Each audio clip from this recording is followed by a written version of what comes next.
Please be seated.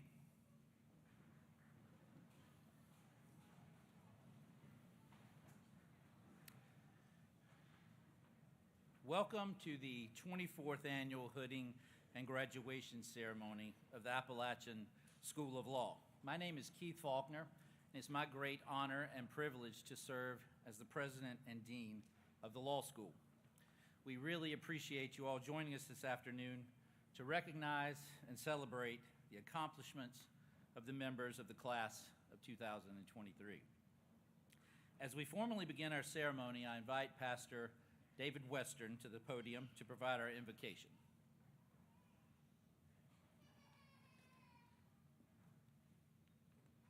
Let's pray. Almighty God, we're so thankful for the chance to be here today to celebrate the hard work and dedication of these students from Appalachian School of Law. Fill this gathering with inspiration and a profound sense of purpose as these students embark on the path of service and justice. Grant them the strength to uphold the rule of law, to defend the voiceless, and to fight for the right in all realms of life. Give these students resilience, for the road ahead will undoubtedly present challenges and obstacles. May they possess the fortitude to overcome adversity, adapt to change, knowledge and expertise, the friends and family who stood by their side through countless late nights and stressful exams, and the mentors who guided them with their wisdom and experience. May they carry this influence with them always and pay it forward by supporting and inspiring future generations. Lord, once again, we thank you for this day, and we rejoice for the chance to celebrate together. Bless this commencement. In your name we pray. Amen.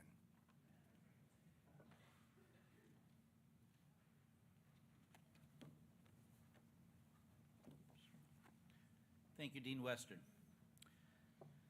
Dean Western's church, Buchanan First Presbyterian Church, is a wonderful partner, as are many of the local churches in the Grundy community that support our law school and, most importantly, our students. Folks, this is a joyous occasion. I hope that you are excited as our graduates are, but also as excited as our faculty and staff are.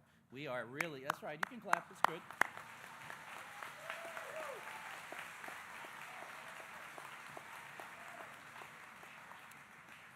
Today, we celebrate the accomplishments of these students who will impact our beloved profession and their communities in profound and meaningful ways for years to come.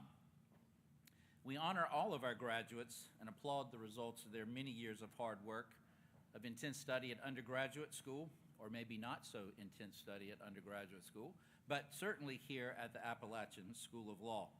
This graduation represents a culmination of a lifetime of accomplishments, but also a new beginning for each and every one of them.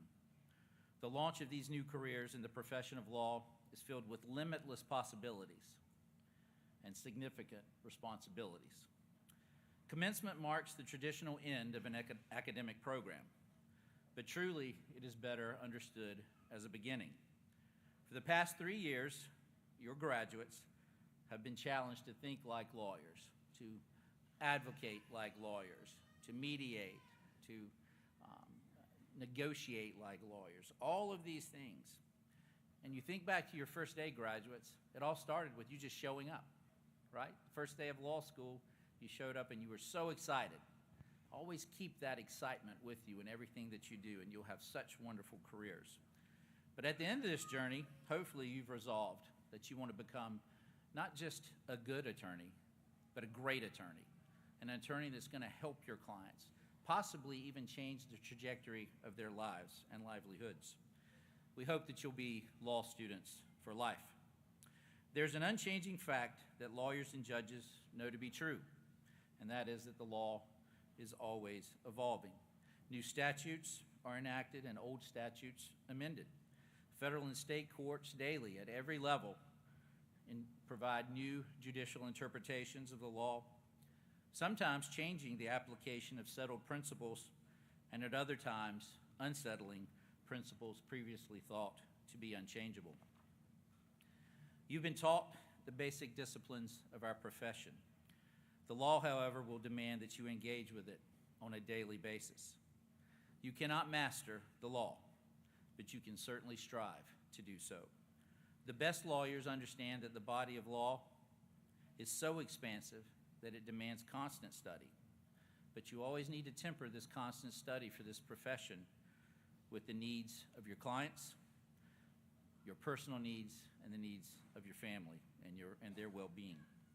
This balancing test is what is before you, and you are prepared to begin this journey with confidence.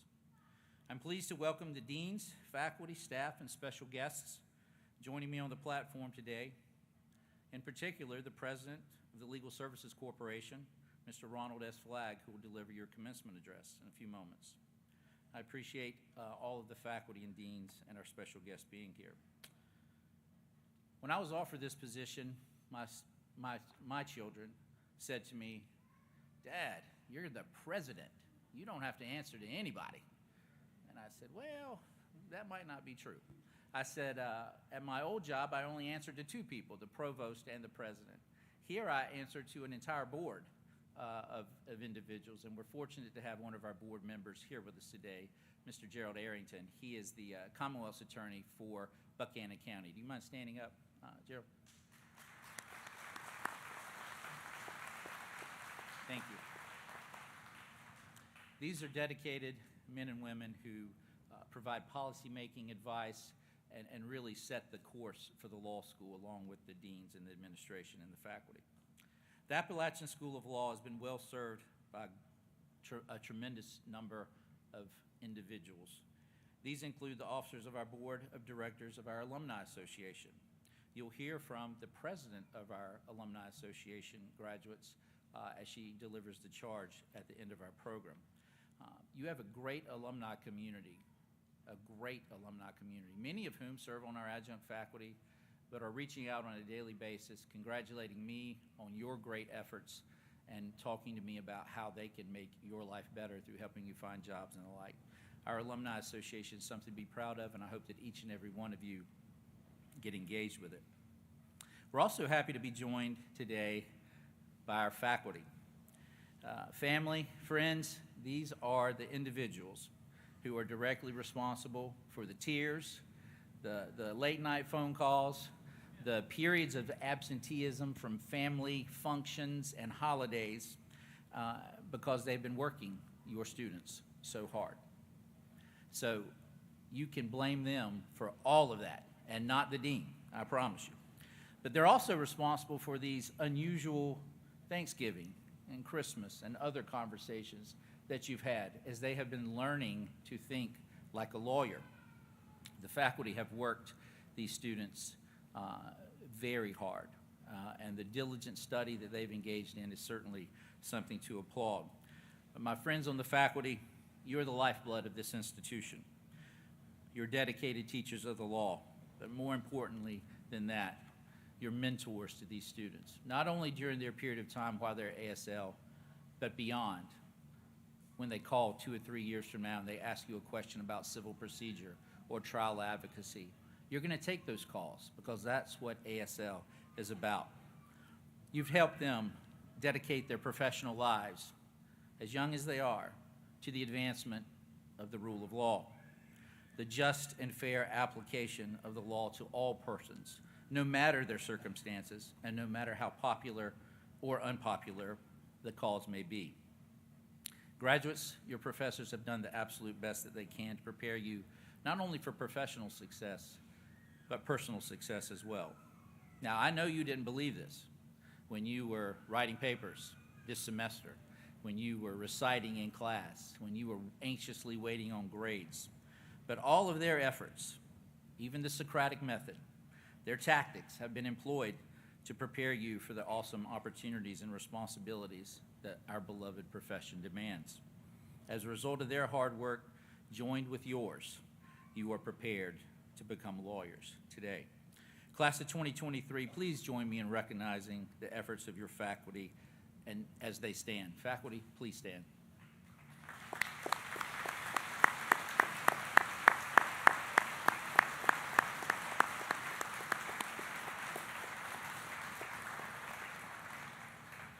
I can tell you that these are some of the hardest working and most dedicated educators in the country. I'd now like to ask members of our law school staff, whether on stage or in the audience, to please stand and be acknowledged. Our law school is a family, and our staff provides an endless amount of support to our students in so many different ways, but also to our faculty and to the administration. It takes a team to prepare the next generation of ASL lawyers for the challenges they're going to face. Thank you for all you do, staff. Please stand if you're in the auditorium.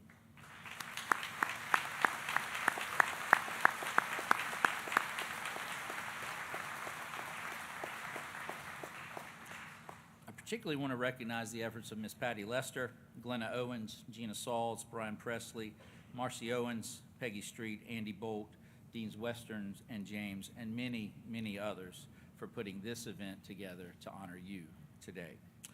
I'm sure that there are many here today and elsewhere who've gone that extra mile to assist you in reaching this milestone event and becoming attorneys and counselors at law.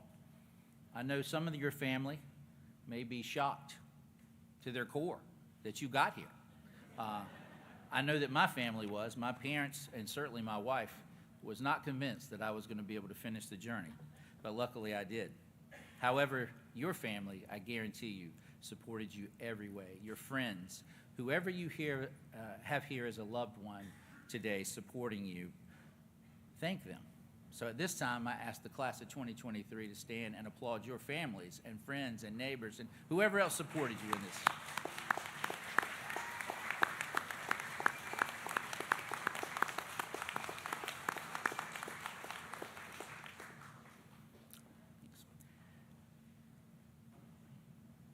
I want to recognize all the mothers with us today.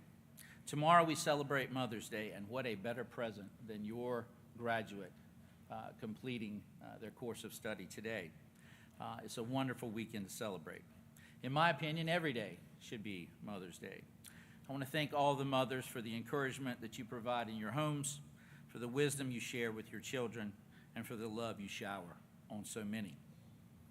Abraham Lincoln, our 16th president, once stated, "All that I am or hope to be, I owe to my angel mother."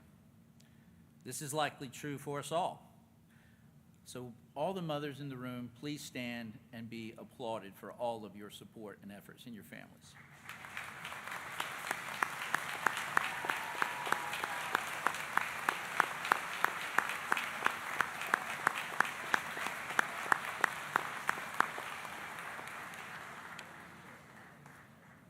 Thank you, mothers.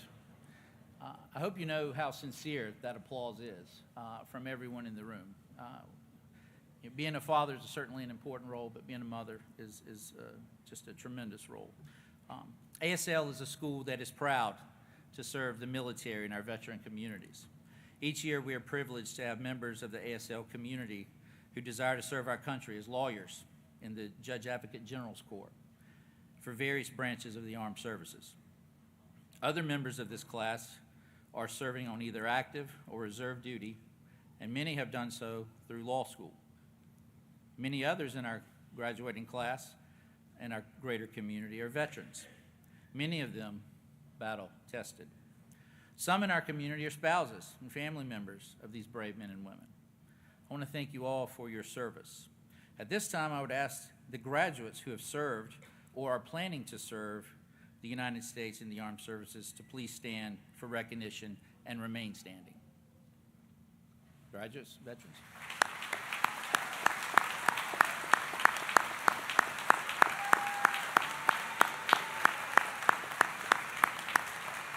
Remain standing. I now invite all active duty service members and all veterans in attendance today to stand in solidarity with these graduates and be recognized. All veterans.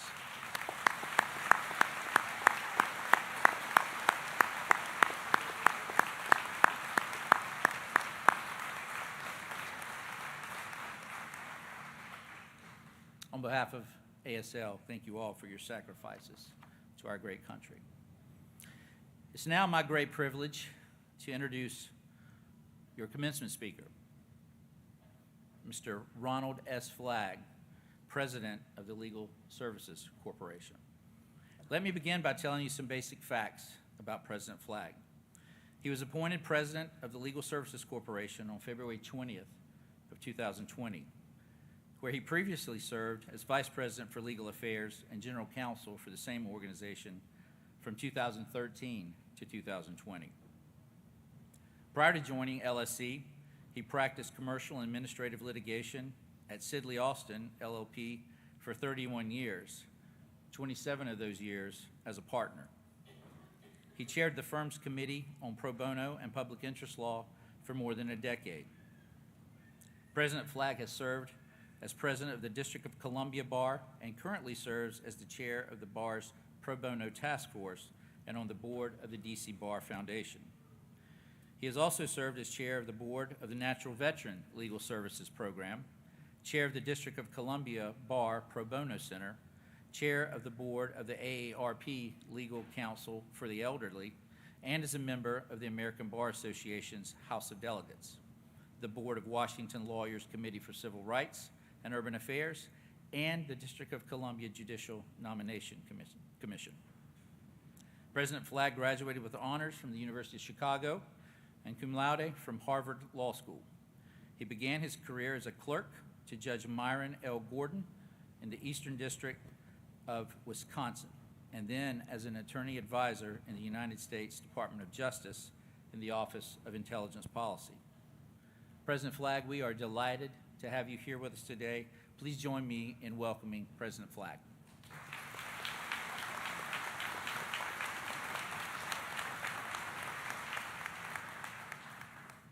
Well, thank you for that really long and overly generous introduction. I'm going to depart from my prepared remarks to give you all a practice tip, which I got many years ago, which is if you're making an oral argument to the court and you seem to be ahead, it's probably time to sit down. And if I was going to take my own advice, I'd be sitting down and we'd be moving on, but I will not follow that advice today. Dean Faulkner, board and faculty members, friends and family members, and of course, most importantly, members of the 2023 graduating class of the Appalachian School of Law, congratulations. I hope this is a day that will be a lifetime, a joyous lifetime memory for all of you, and I believe it will be. And I thank you for inviting me to share in that joy.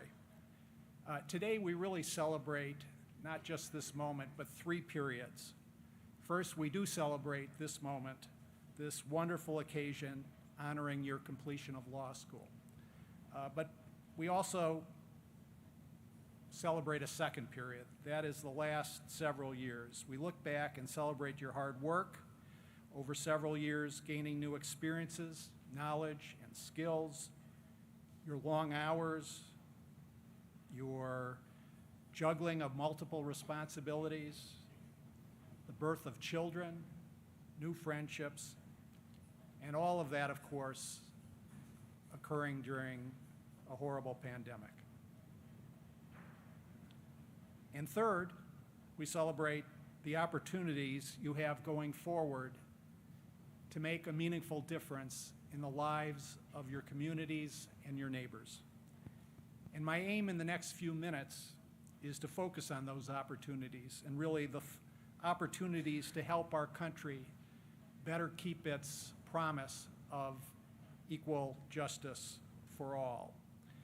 In speaking of this, I do not mean to cast a pall on what is a joyous and happy occasion, but to cast a call for you who are on the cusp of joining the legal profession to put your growing experiences, skills, and knowledge to the service of your communities and your neighbors, to help increase their access to lawyers for their civil legal needs. Too few Americans are aware that the right to a lawyer applies only to some criminal cases, but not to civil legal matters. Now, this great law school is committed to providing students with skills and knowledge you need to succeed in a variety of legal careers, including serving the needs of communities like those in Central Appalachia. ASL's mission thus closely aligns with the mission of Legal Services Corporation, for whom I work. As Dean Faulkner said, LSC is the largest funder of civil legal aid in America. We are governed by a bipartisan board that is named by the President of the United States and confirmed by the Senate. We fund 132 legal aid programs operating over 900 offices across the country in every state, territory, and the District of Columbia, and those programs include Southwest Virginia Legal Aid Society in this area. The legal aid programs we fund provide a wide range of services, but they generally focus on shelter, subsistence, health, and safety. In 2022, housing and family cases consisted of over 2/3 of the cases handled by our grantees. And the pandemic has caused evictions to surge, especially following the expiration of eviction moratoria and the dwindling of emergency rental assistance.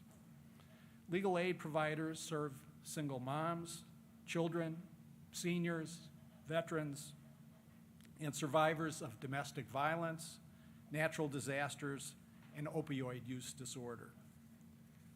And they serve individuals and families in every corner of the United States, urban areas, rural areas, suburban areas. Now, the numbers I just quoted reflect people who legal aid providers are able to serve. The challenge I am focusing on today are the far greater numbers of people who we are unable to serve. In America, when it comes to justice, we begin with appropriately high aspirations. The first sentence of our Constitution, in the preamble, identifies the establishment of justice as a priority. Indeed, justice is identified in our Constitution even before ensuring domestic tranquility and before providing for the common defense. And the phrase equal justice under law is engraved upon the front entrance of the United States Supreme Court building. But sadly, in practice, we fall well short of equal justice under law. Every tenant in America is entitled to certain rights under the laws of the jurisdiction in which they reside. Every person in America is, by law, entitled to be free from domestic violence. And all our veterans are entitled by law to certain veterans' benefits by dint of their service to their country. But when it comes to access to or enforcement of these and countless other civil rights, we are not equal. Our judicial and administrative systems for enforcing these rights were largely built by lawyers on the assumption that people using the systems will have lawyers available to them. In many cases of life-altering matters, that assumption of the availability of a lawyer is false. For example, in eviction cases, in many jurisdictions, over 90% of tenants are unrepresented, while over 90% of landlords are represented. Overall, the legal aid providers that LSC funds turn away, for lack of resources, about 50% of the eligible clients who show up at their door. They turn away 50%. And that 50% number doesn't include the people who don't recognize that they're facing a legal problem or who don't know of the existence of legal aid. And that 50% number doesn't include the people who are close to, but not quite poor enough to qualify for civil legal aid, but still can't afford a lawyer to help them with their civil legal problems. LSC's 2022 Justice Gap Study, which was released just a year ago, showed that only 8% of the civil legal problems confronted by low-income Americans receive adequate legal assistance. 92% of the problems faced by low-income Americans receive no assistance or inadequate assistance. Now, you might wonder, does getting legal assistance really make a difference? Well, I'll tell you, in a system designed on the premise that people will have lawyers, not having a lawyer is often dispositive. In many landlord-tenant courts across the nation, unrepresented tenants lose over 90% of their cases. They prevail less than 10% of the time. By contrast, for example, when Cleveland established a right to counsel law in 2020 at the outset of the pandemic, 93% of the represented tenants were able to remain in their homes. So quite a big difference. Now, given the gap between the civil legal needs of people living in poverty and the resources available to meet those needs, you might reasonably ask, how much is America investing in civil legal aid? In the current fiscal year, 2023, Congress has appropriated $560 million to civil legal aid through LSC. Now, we know from the justice gap statistics I just cited, 92% not served, that we haven't invested enough. The investment's not sufficient. Let me give you a couple other benchmarks by which to measure our investment. 3 decades ago, in 1994, our appropriation, LSC's appropriation, was $400 million. So 3 decades later, that number has only inched up by $160 million, not nearly enough to cover inflation, not nearly enough to cover the various recessions that have occurred, the pandemic, or the growth in the poverty population. During the pandemic, LSC estimated that to represent all the eligible households at risk for eviction would cost about $2.5 billion, that's B, billion with a B, and that was just for one category of cases, evictions. Congress currently appropriates as much money for civil legal aid as Americans spend on Halloween costumes for their pets, So clearly, given these figures, and given my role as president of LSC, I will tell you we need to devote more resources to civil legal aid. But to be honest, the dimensions of the justice gap demonstrate that adding more legal aid resources alone will not fix the problem. And that's where we need your help. We need to make at least 3 fundamental changes. First, we need to close the knowledge gap about the unequal justice in America. Second, we need to fundamentally change the way our civil legal dispute resolution system is structured in certain respects and operates. And third, we need to increase and make more effective and efficient the civil legal aid assistance available to all Americans. Now, to close the justice gap, that is the knowledge gap about America's justice gap, we need to illuminate far more broadly the problem of unequal justice about which I've been speaking. We need more public messengers. That's why it's so important for you, our next generation of lawyers, to also be our next generation of leaders, to help ensure that your neighbors and your elected representatives understand the importance of civil legal issues and the critical role legal aid providers play in helping people across America address those issues. And I ask you to help change the way our civil legal dispute resolution system is structured and operates so that we can move more close to the ideal of equal justice under law. For example, Alaska, Arizona, Minnesota, Utah, and Oregon have all recently authorized, trained, and properly supervised paralegals to provide legal services in specified categories of cases in which there are demonstrably a shortage of legal assistance. And I would say in the face of an enormous justice gap, we should be guided by data from these jurisdictions as to determine the success of these new programs.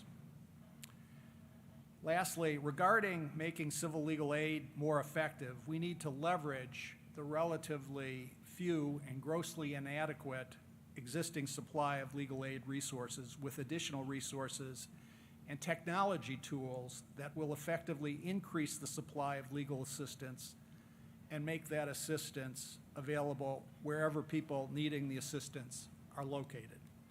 We need technology tools to facilitate the resolution of individual civil cases and to disperse effective legal assistance widely across the country to legal deserts in sparsely populated rural areas and urban areas where legal aid resources are sorely inadequate.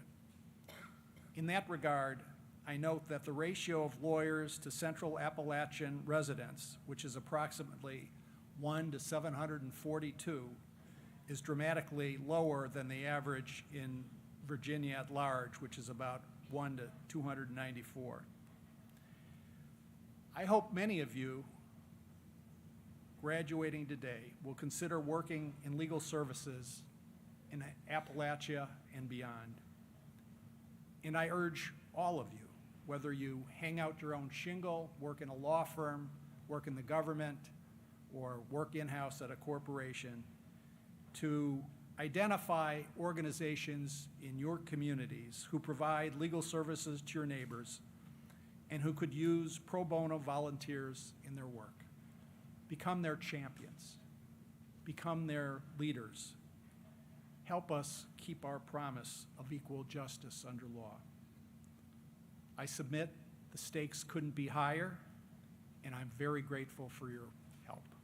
And again, congratulations.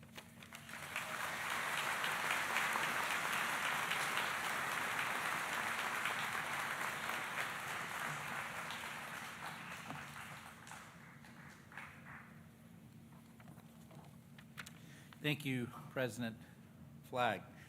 Guys, as I was talking with you earlier this morning in my remarks, tremendous opportunities and tremendous responsibilities.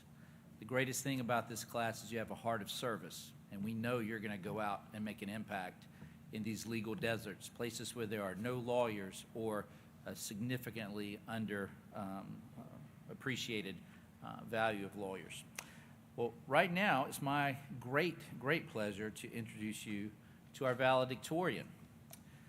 The Appalachian School of Law is enriched from students from every part of our country. Central to our mission, however, is providing educational opportunities to students from the Appalachian region. I'm very proud to have the opportunity to introduce you today a graduating student who represents what ASL is all about. Our valedictorian, Nathan Hayes, is a native of Boone, North Carolina. He and his family moved to Grayson County, Virginia, where he graduated from high school at Grayson County High in Independence, Virginia. He attended Wytheville Community College, where he received an associate's degree in education and electronics.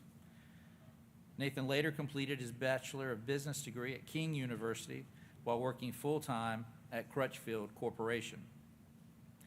He has been employed by Crutchfield Corporation since 1999 and has been a manager in the Human Resources Department at the corporation since 2014.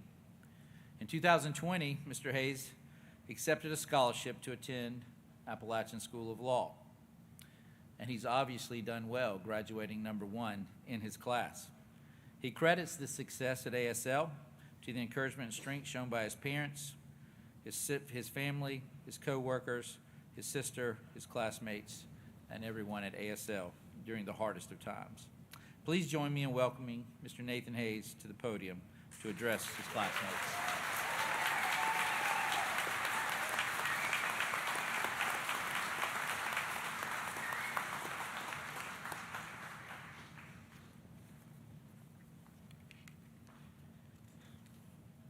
It is with the greatest honor and privilege that I have the opportunity to address you all today. As I look out at my classmates, my fellow professionals, I think about how just a few years ago, we were all strangers. And in 3 years, now I see friends. Friends with different backgrounds, different stories, from different places in the world. And it's no coincidence that we all came here together at this time, in this place, nestled in the protection of these mountains, to study law. We came to Grundy with the ultimate goal of obtaining a legal education, and maybe a secondary goal of making enough money to pay off student loans within our lifetime. But in addition to these goals, we brought with us different reasons for seeking that education. And we all had to remind ourselves of those reasons when things got tough, when we wanted to give up. But it was our drive, our perseverance, our determination that carried us through all those exams and all the reading and the writing and the ever-present competition that makes law school what it is. But we didn't do this alone.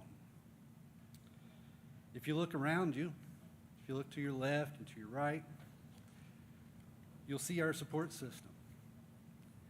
There are spouses, our significant others, our parents, our grandparents, our siblings, our mentors.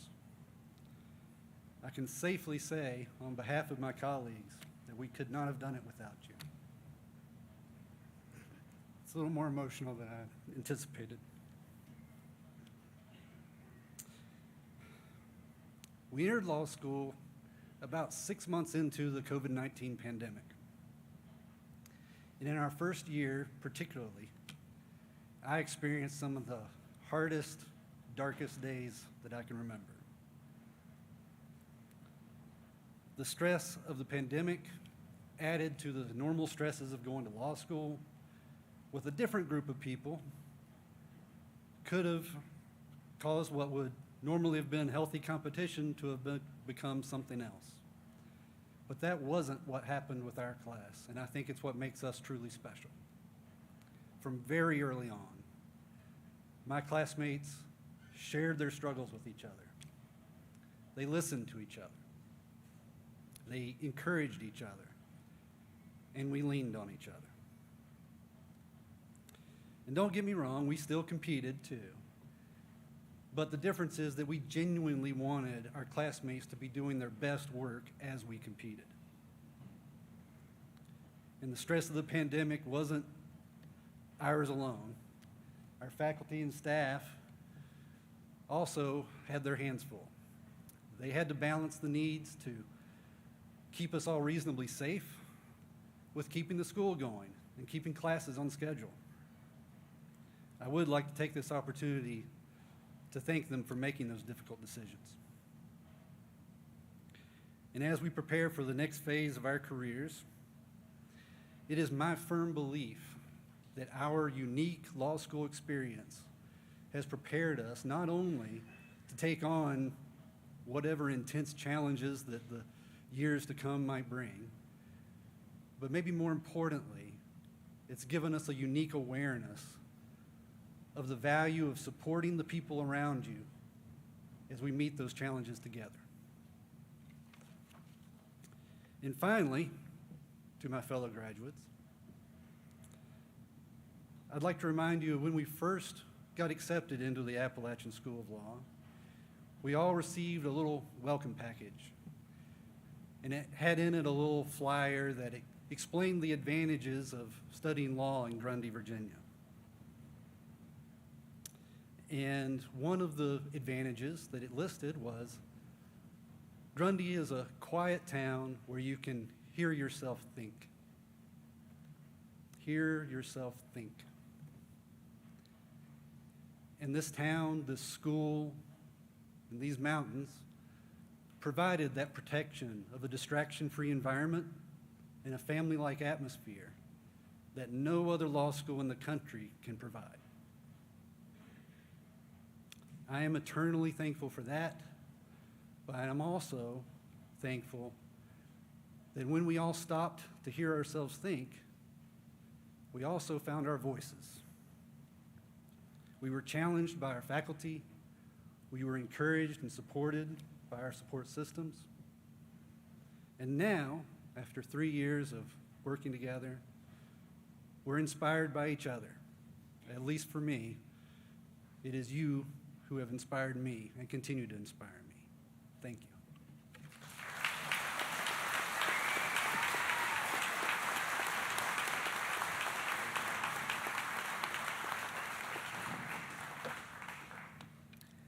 What wonderful remarks, what sincere remarks. I think they certainly encapsulate this class. Thank you, Mr. Hayes. Now, the moments that you've all been waiting for.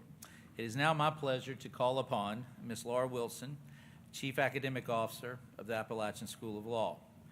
She will read the names of the class of 2023 and present the graduates for hooding by Professor Charlie Condon. Professor Condon was chosen as Professor of the Year by the 3L class. I do want to, for the audience to take note that some graduates will be hooded by family members and mentors who are lawyers. And so you may see Professor Condon step away for a moment and someone else step up. But without any further ado, I call upon Dean Wilson and Professor Condon to hood the graduates.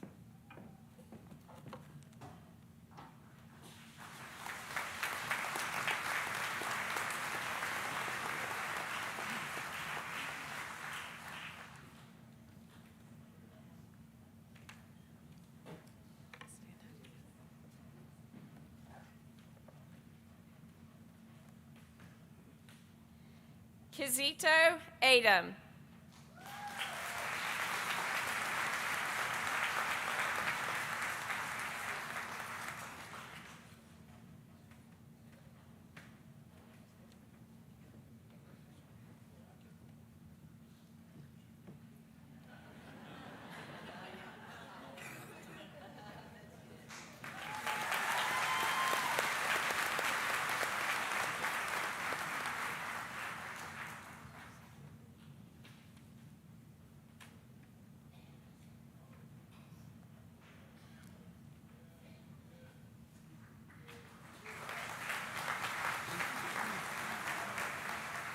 Presley Wayne Ashley.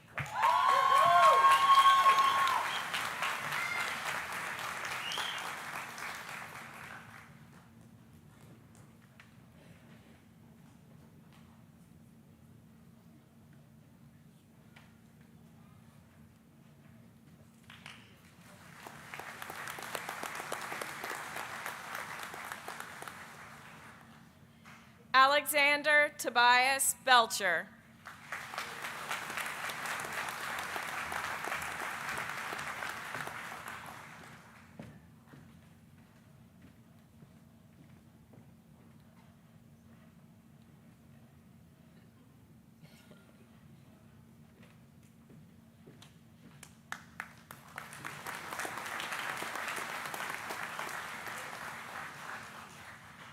Charles Stephen Bentler.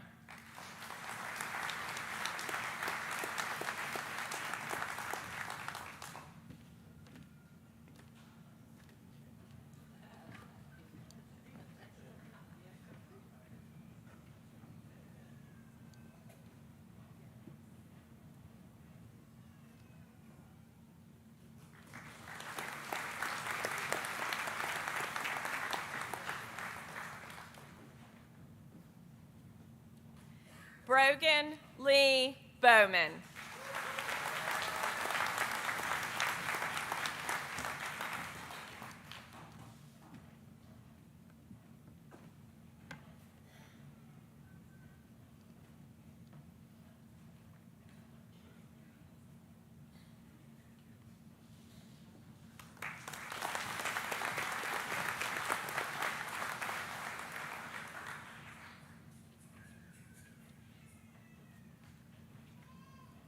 Nicholas Craig Bright.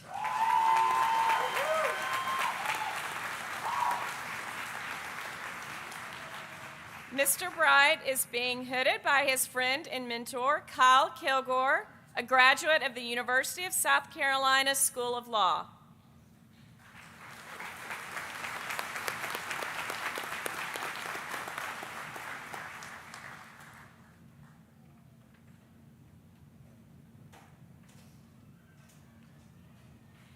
J.D. Callahan.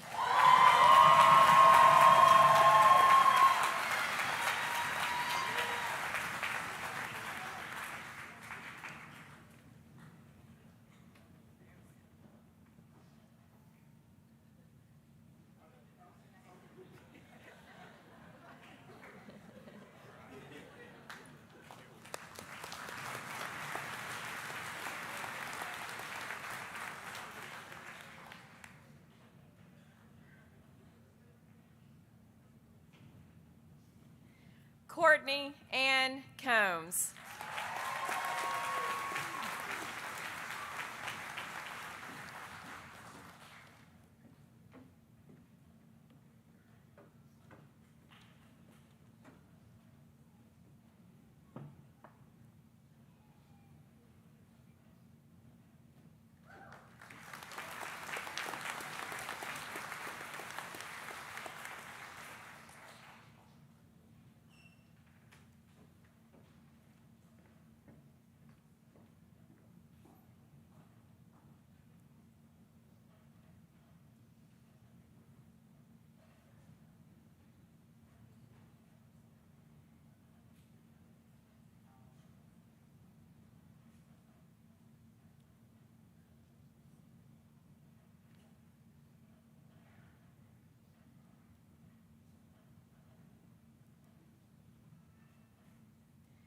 Lainey Maisel Craig.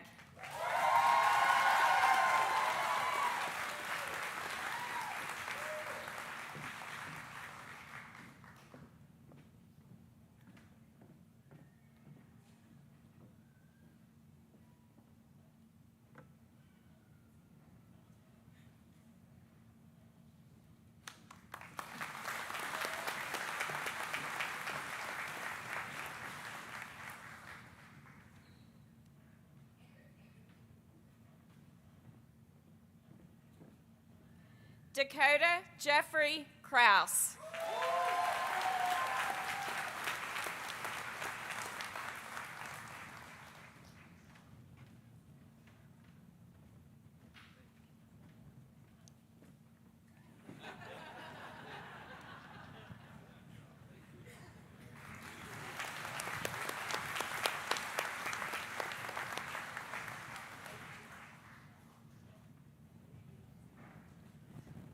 Otmar Gay Elmore III.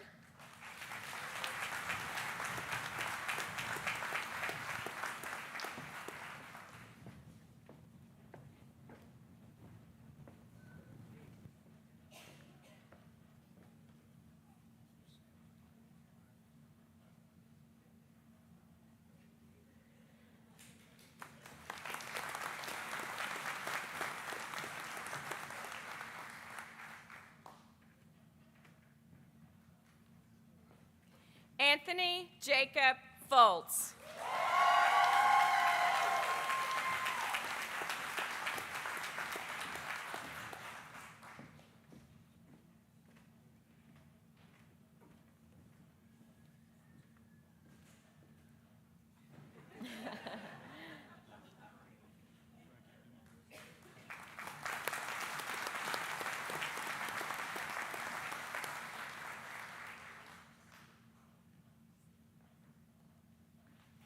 Charles Michael Fox.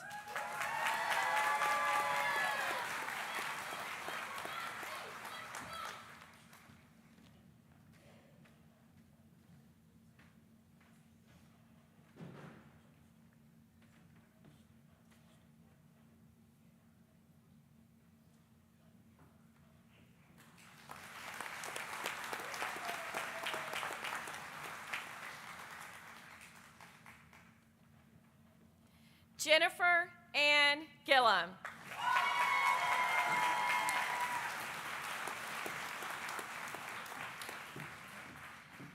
Ms. Gillum is being hooded by her mentor, the Honorable Lauren Cottle, a graduate of the University of Richmond School of Law.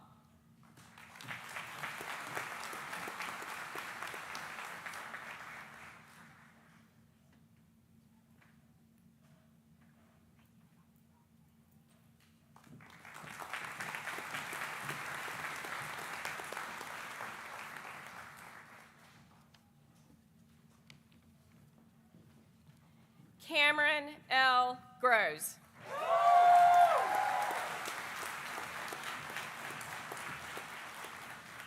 Mr. Gross is being hooded by his mentor, the Honorable Teresa Spahn, a graduate of the University of Denver College of Law.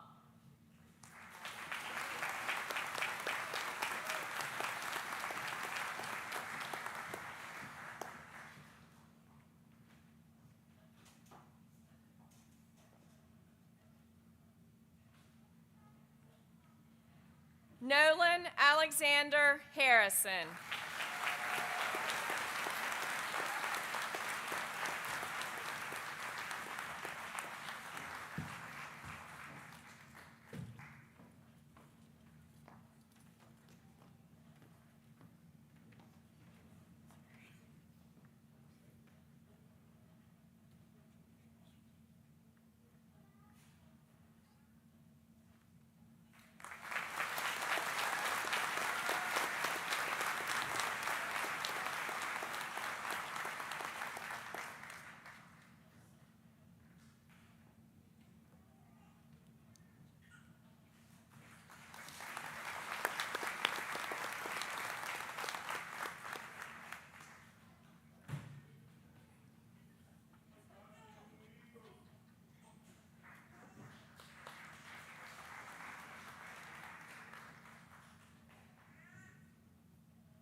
Nathan David Hayes.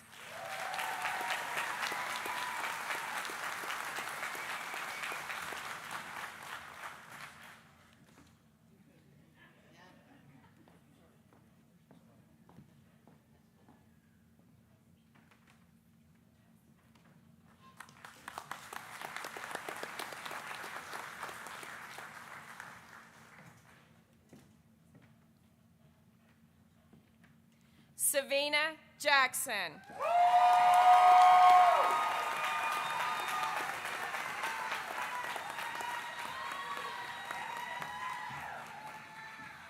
Ms. Jackson is being hooded by her friend and mentor, Nicole Malma, a graduate of Charleston School of Law.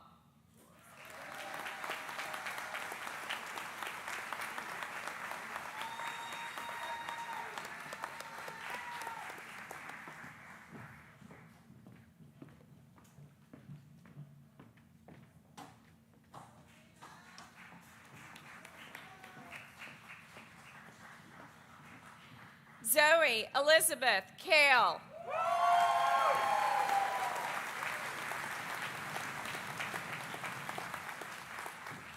Ms. Kale is being hooded by her father, Gail Kale, a graduate of West Virginia University College of Law.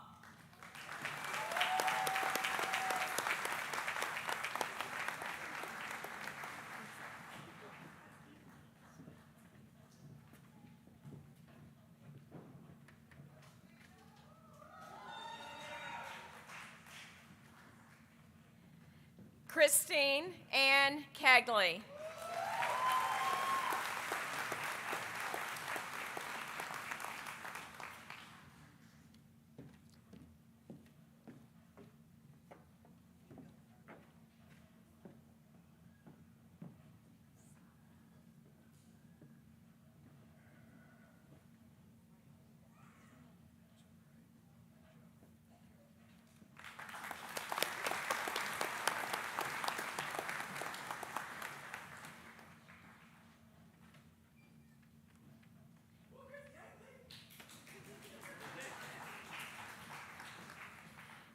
Jennifer Rose Labazetta.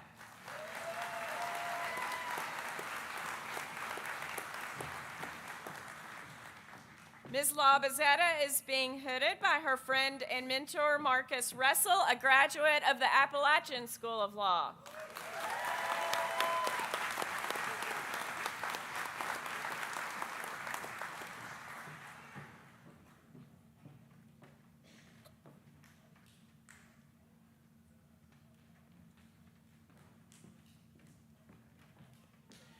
Deanna Rakisha Marcus.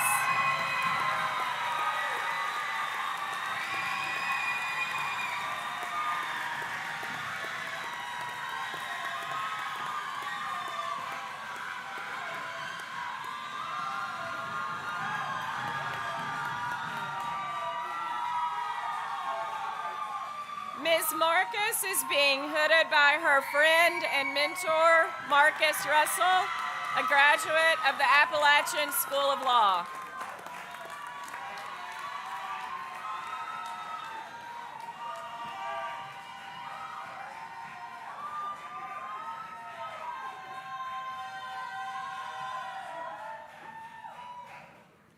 Tyler Christopher Martin.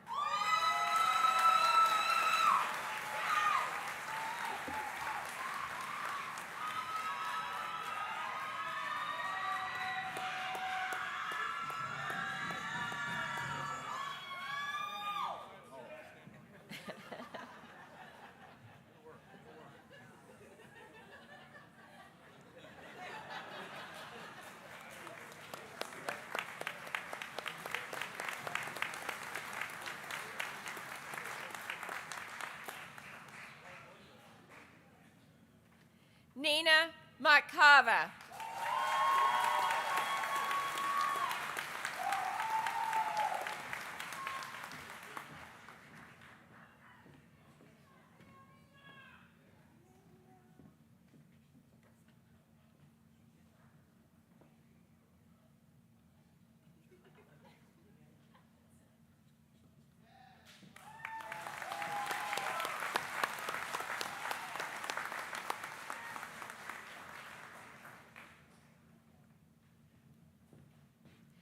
Tanya Marie Mirbaugh.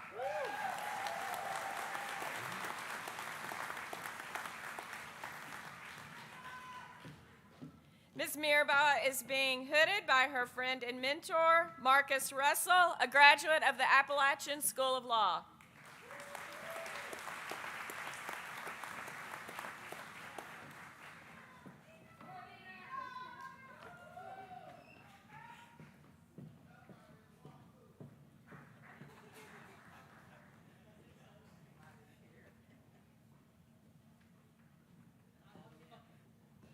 Morgan Marie Miller.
Earl Linwood Partlow III.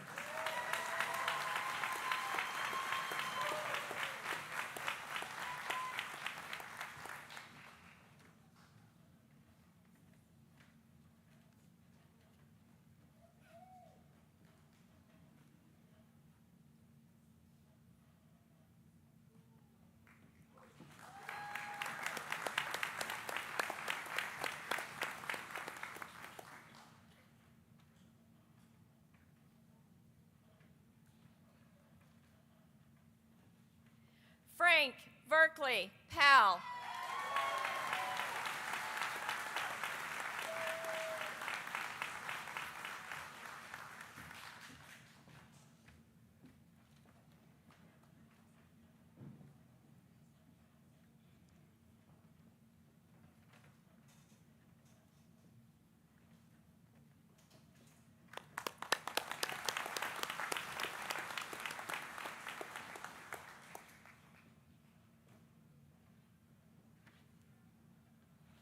Nathan Roland Recta.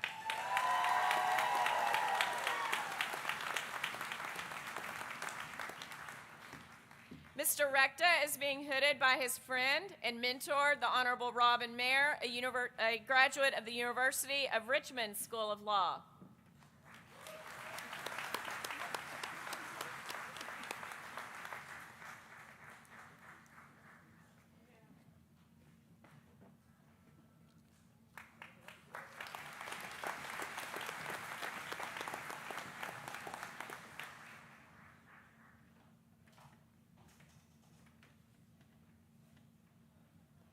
Samantha Rodriguez.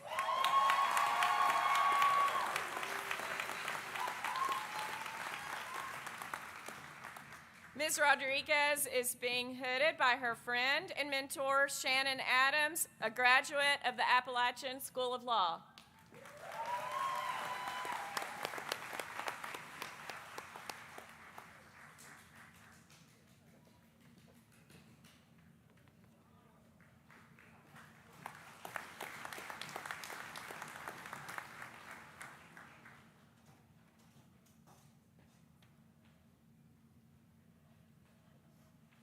Madison Page Sod.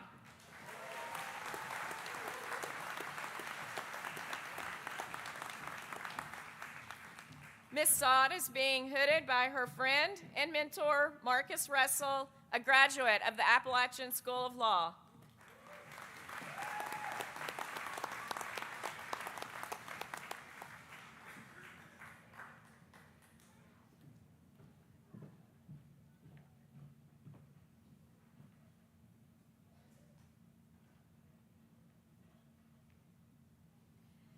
Gabriella Leanne Sager.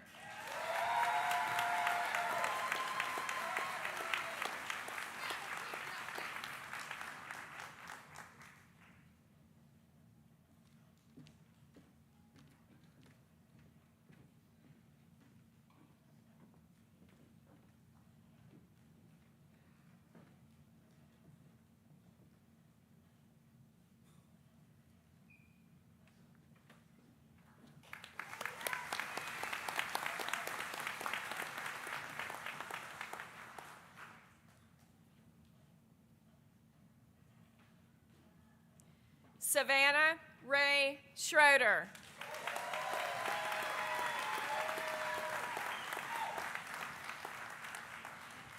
Ms. Schroeder is being hooded by her mentor, the Honorable Chadwick Dotson, a graduate of the Georgetown University Law Center.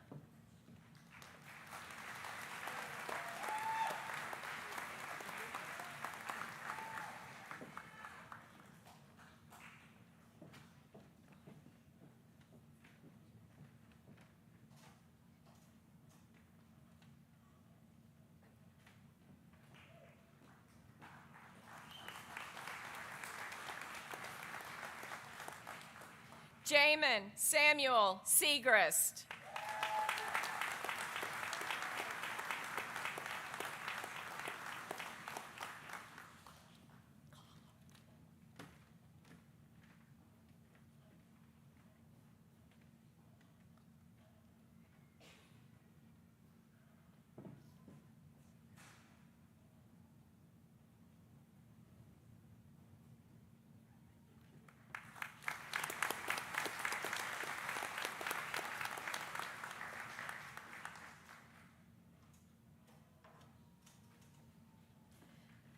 Bradley Lakin Schuler.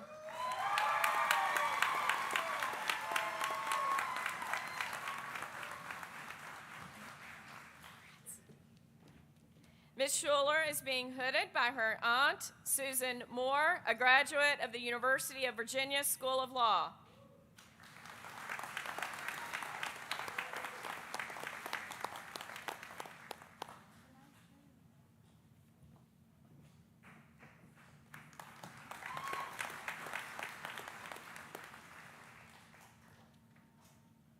Connor Whitlow Smith.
Donna Caitlin Smith.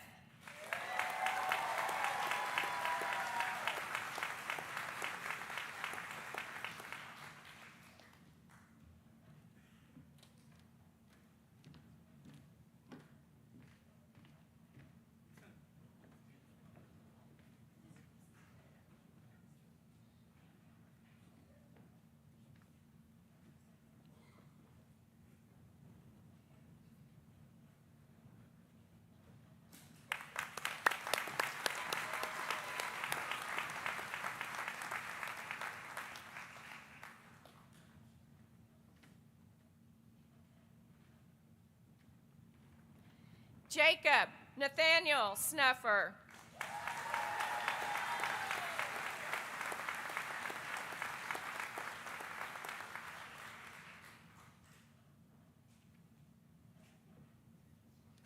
Mr. Snuffer is being hooded by his mentor, the Honorable Michael Cochran, a graduate of the University of Mississippi School of Law.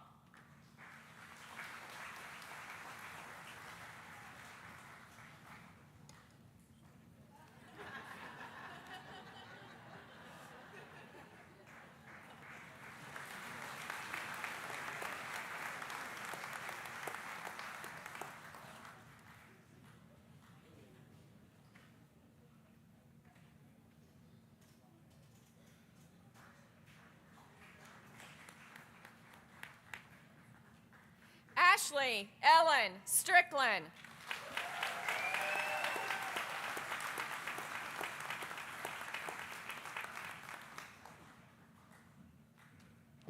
Ms. Strickland is being hooded by Professor Condon in honor of her father, Thomas Strickland, a graduate of St. Thomas University College of Law.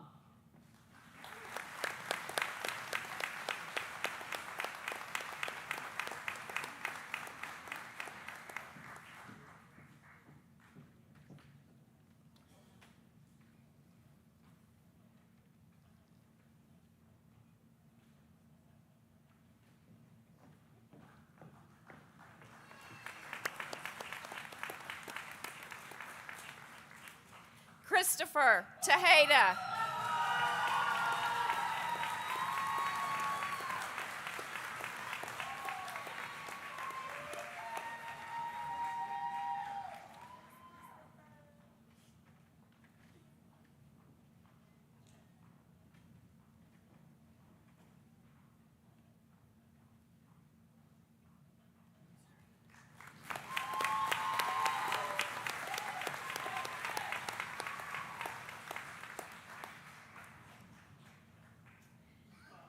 Sean William Travis.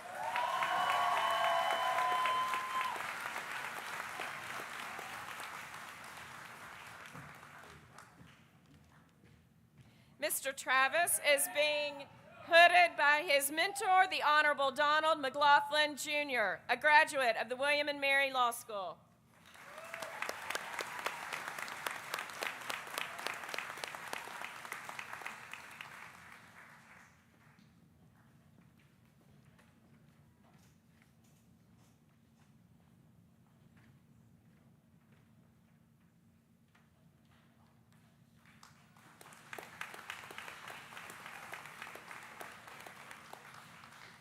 Albert Dean Turner.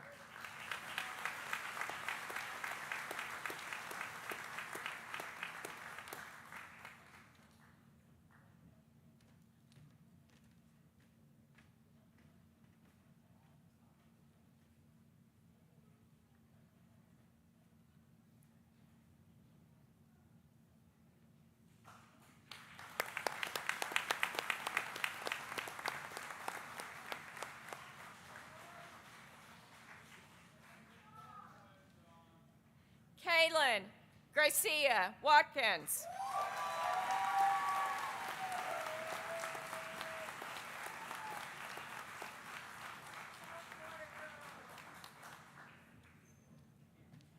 Ms. Watkins is being hooded by her friend and mentor, Marcus Russell, a graduate of the Appalachian School of Law.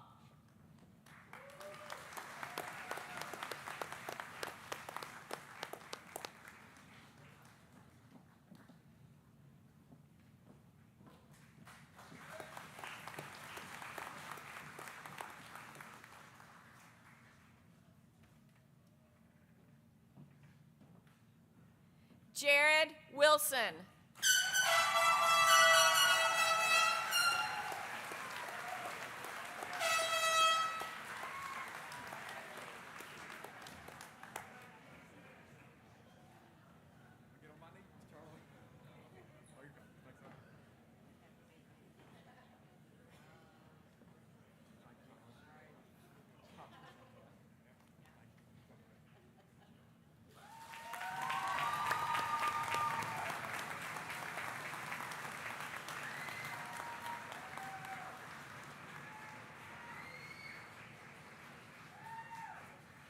Samantha Michelle Woodward.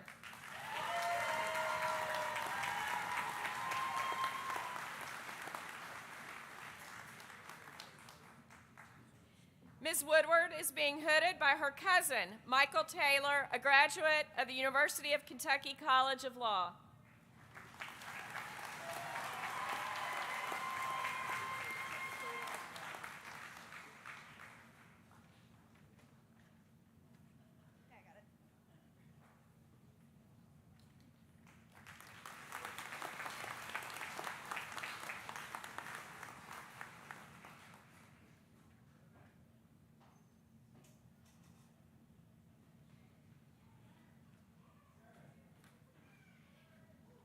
Ibrahim Fuad Yusuf.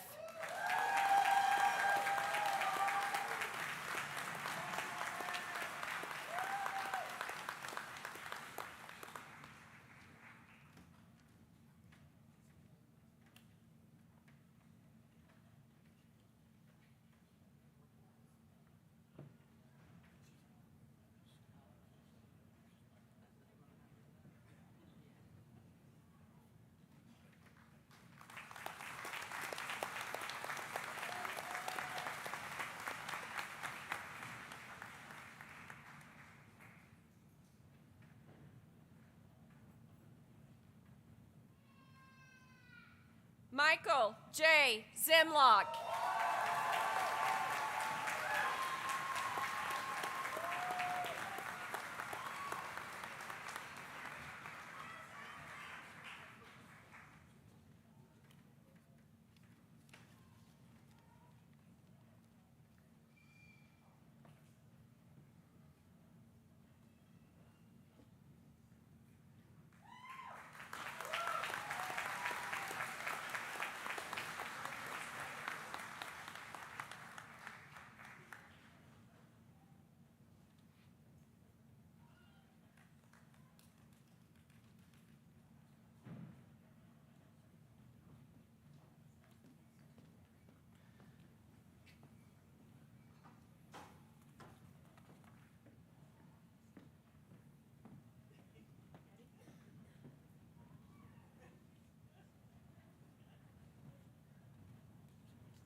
Dean Faulkner, these candidates have completed the requirements for the degree of Juris Doctor.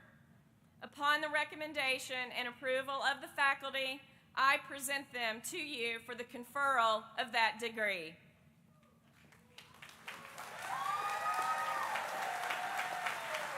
Thank you, Dean Wilson. By the authority vested in me by the Board of Trustees and with the approval of the faculty, I confer upon each of you the degree of Juris Doctor upon the completion of the requirements with all the rights, privileges, and responsibilities appertaining thereto. You may now move your tassels.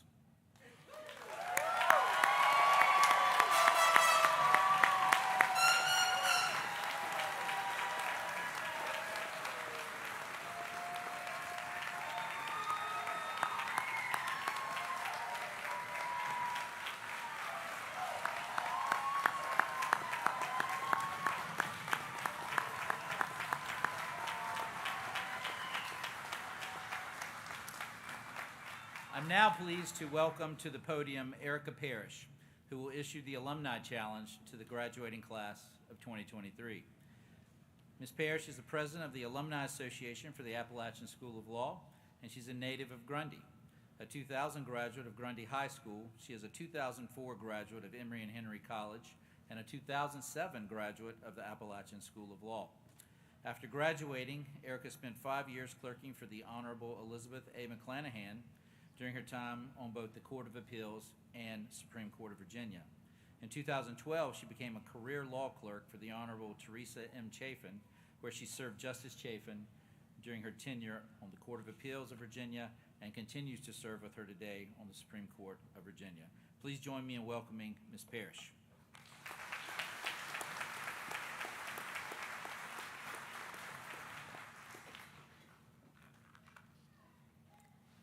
Thank you, Dean Faulkner. Ladies and gentlemen, distinguished guests, faculty, staff, friends, family, and most importantly, the newest members of the Appalachian School of Law Alumni Association. As an ASL 2023 graduate, you entered your legal education in the middle of a global pandemic. Considering the uncertainty and the plain absurdity that COVID-19 brought to the world of academics, it is extraordinary that you are sitting where you are today. You not only adapted, or as we called it during that era, pivoted, but you flourished and you are stronger for it. Your ability to pivot with ease will serve you in your careers. Remember that even though you graduate today, each of you will forever be a part of ASL and carry a little piece of Grundy in your hearts. You join more than 1,600 ASL alumni who practice in all 50 states and all around the world. The ASL alumni are embodying the school's motto and truly are moving mountains. We lead and we serve when we are called, and we positively impact our communities every day. We are living the values that ASL instilled in each of us, and now we are excited to see what mountains you can move. As the president of the ASL Alumni Association Board of Directors, I have a couple of jobs in addition to welcoming you to the Alumni Association. First, I am tasked with awarding the valedictorian a $500 gift on behalf of the alumni to reward their hard work and as a stipend to study for the bar. Today, I had the honor of presenting Nathan Hayes with that check. Congratulations, Nathan, on graduating first in your class. Second, I am to give you an alumni challenge. So here it goes. I want to challenge each of you to pass the bar exam on your first attempt. To quote Jeremy Burnside, a distinguished ASL alumni who we sadly lost this past year, in order to pass the bar, you need to actively study, which in his words means feet on the floor, elbows on the table, 16 cups of coffee, wrists a writing, brains a toiling. And I will add that you should treat studying like your job this summer. ASL has a stellar pass rate. Let's keep that going. I challenge you to be an active alumni. Stay connected to ASL. This will always be your school, and we know you will make us proud. So make sure that when Becky England has your most current email address, and when she sends out an email requesting life updates, send one. I assure you that we are working on an online or printed publication where you can keep up with your classmates and other alumni. The school and all 1,600 plus alumni want to celebrate your achievements, professional and personal, with you. When you are notified of an alumni event close to you, make a special effort to go. You will find your fellow alumni there. These events are great for networking, and you may even find some free ASL swag. Come back to Grundy for a visit, participate in the Memorial 5K, and attend the homecoming events surrounding that event on the same weekend. We can't offer you a football game, but we will still have a good time. Lastly, I challenge you to use your fellow alumni.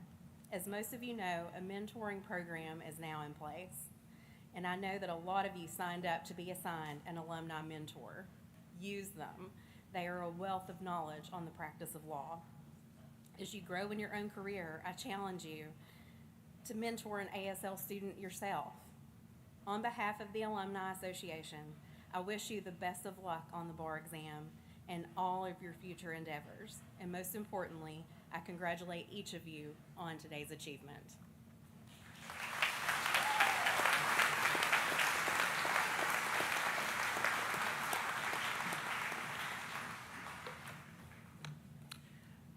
I'd like to thank Erica for her work as the president of the Alumni Association.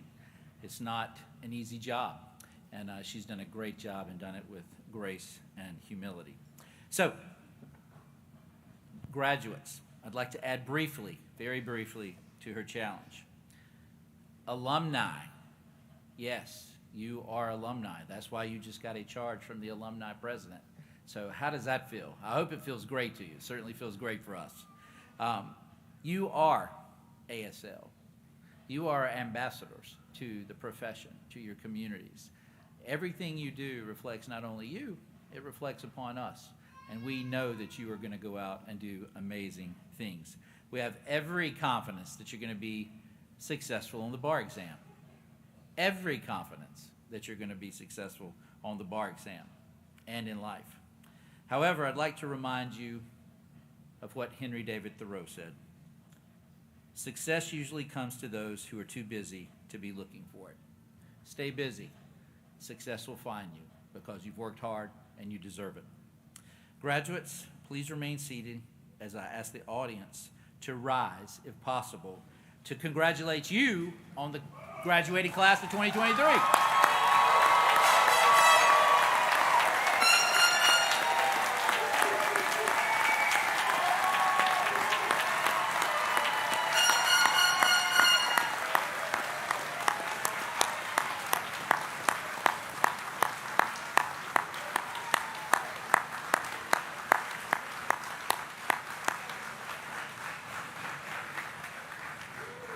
You are the class of 2023, and I know you're going to make an impact on this world. The program is going to conclude in just a moment with our benediction that's being offered by Dean Shelley James. You can be seated. Immediately following the benediction, the recessional will begin, and the platform party on the stage will lead the professional out, followed by the trustees, and lastly, and the faculty, and lastly, the class of 2023.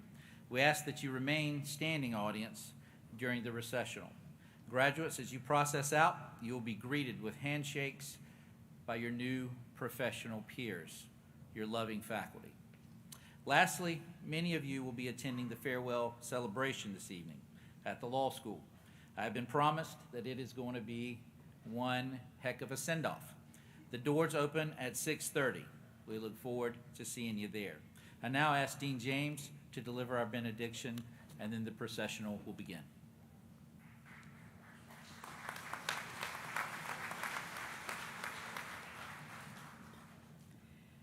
As we leave this place of hope, may that hope continue to grow in your lives, and may you remember to help and encourage the hopeless.